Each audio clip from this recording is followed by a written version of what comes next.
ওদেরকে যেন ধরে নিয়েছি। আল্লাহর নবী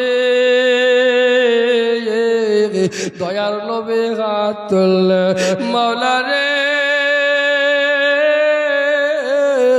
ওগো রব্বুল আলামিন, আমি তোমার হাবিব দোয়া করি, ছেলে তিনটা আল্লাহ, ছেলে তিনটা ধরা পড়ে গেছে আল্লাহ গো।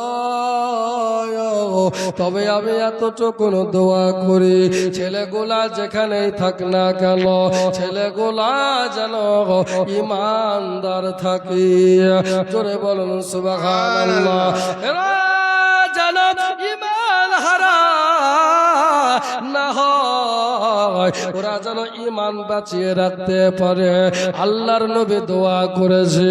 আচ্ছা বলেন বাবা, দুনিয়ার দোয়া ফেলোয়ার হতে পারে, কিন্তু দয়ার নবী যদি দোয়া করে আল্লাহর ইজ্জতের কসম, ওই দোয়া আল্লাহ ফিরিয়ে দেন না।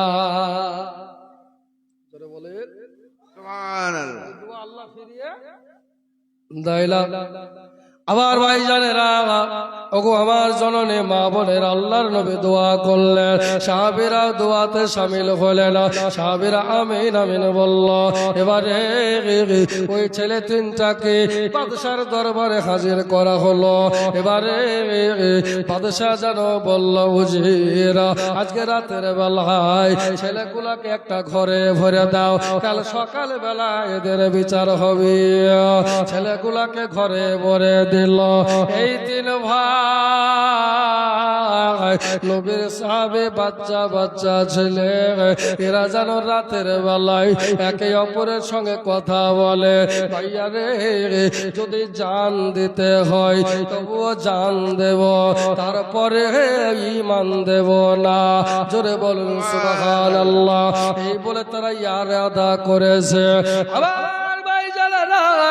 আল্লাহর নবীর সাহাবে এই বলে ইয়ারাদা করলো, এরা যেন আপনার ফয়সালা হয়ে গেছে, এদের কি সিদ্ধান্ত হবে, চাল দিয়ে দেব তারপর ঈমান দেব না।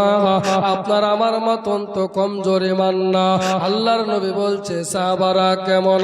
আল্লাহু আকবার কাবীরা। দয়ার নবী আমার বলছে, শোনো, আবার সাহাবারা হলো আসমানের তারকার ন্যায়। জোরে বলুন সুবহানাল্লাহ। দায়রারে আওয়াজ, ওগো আমার জননী মা বোনের রাগ, এই দেখো আল্লাহর নবী বিশ্ব নবী সাল্লাল্লাহু তাআলা আলাইহি ওয়াসাল্লাম দোয়া করেছে। সকালবেলা বাদশা যেন বেরিয়ে